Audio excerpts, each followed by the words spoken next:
गहरी रात का समय था। आसमान में काले बादल उमड़ रहे थे और हल्की हल्की बारिश हो रही थी। चारों ओर घना अंधेरा था। केवल बिजली की चमक से ही कुछ पल के लिए जंगल के पेड़ और रास्ते दिखाई देते। तभी अचानक घने जंगल के भीतर से एक भयानक चीख गूंज उठी।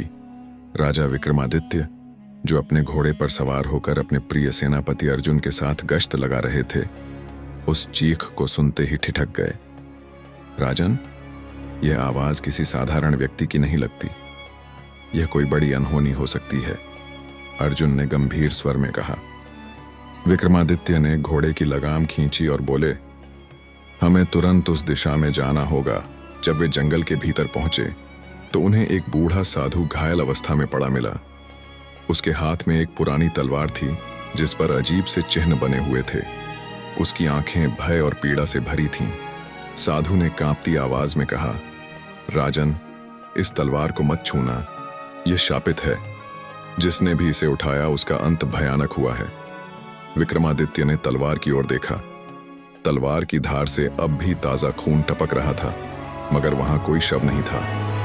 यह देखकर सेनापति अर्जुन भी चौंक गए। यह तलवार यहां कैसे आई और इसके खून से सने होने का रहस्य क्या है? विक्रमादित्य ने साधु से पूछा।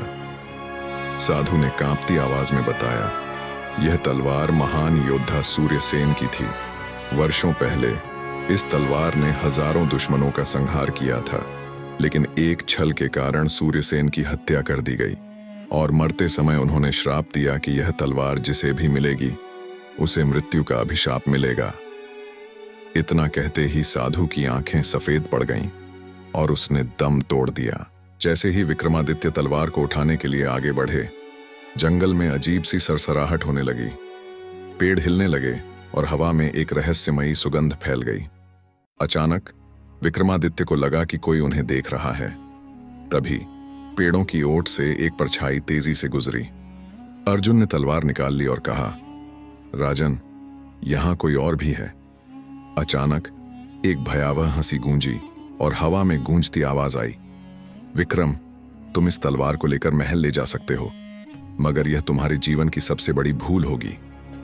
विक्रमादित्य ने अपने घोड़े को तेजी से मोड़ा और सैनिकों के साथ महल की ओर बढ़ गए, मगर रास्ते में ही उन पर अचानक कुछ रहस्यमयी योद्धाओं ने हमला कर दिया।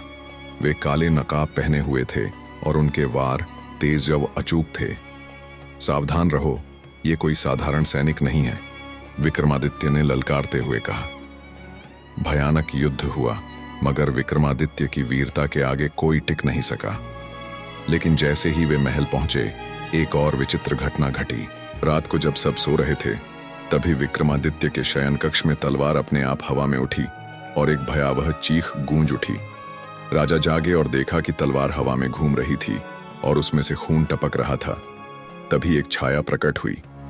वह एक योद्धा की आत्मा थी जो कह रही थी, इस तलवार का रहस्य समझे बिना यदि तुमने इसे अपने पास रखा तो पूरे राज्य का सर्वनाश हो जाएगा। तभी अचानक कमरे की दीवारों पर अजीब से चिन्ह प्रकट होने लगे। एक अज्ञात भाषा में कोई मंत्र हवा में गूंजने लगा और महल की नींव तक हिल उठी। राजा विक्रमादित्य ने निश्चय किया कि वे इस रहस्य को सुलझाएंगे। उन्होंने अपने विद्वानों और अऋषियों को बुलाया। तब ज्ञात हुआ कि इस तलवार को एक विशेष अनुष्ठान के माध्यम से मुक्त किया जा सकता है, लेकिन इसके लिए सूर्यसेन के वंशज को खोज निकालना होगा। विक्रमादित्य ने कई दिनों तक सूर्यसेन के वंशज की खोज की।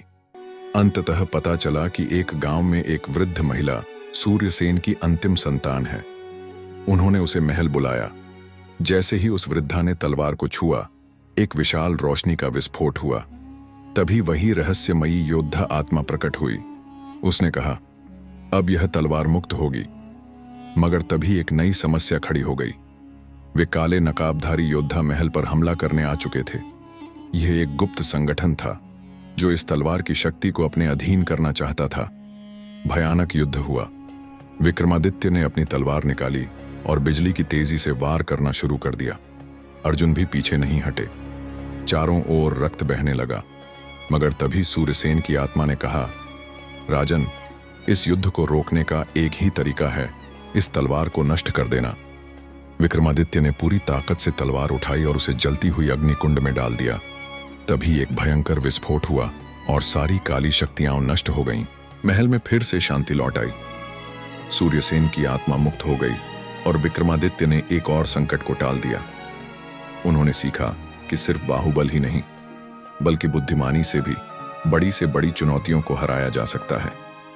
लेकिन तभी अंधेरे में कहीं दूर से वही भयावह हंसी गूंज उठी, मानो यह अंत नहीं बल्कि किसी नए संकट की शुरुआत थी। अब आगे क्या होगा? क्या फिर विक्रमादित्य के राज्य पर कोई भयानक संकट आने वाली है?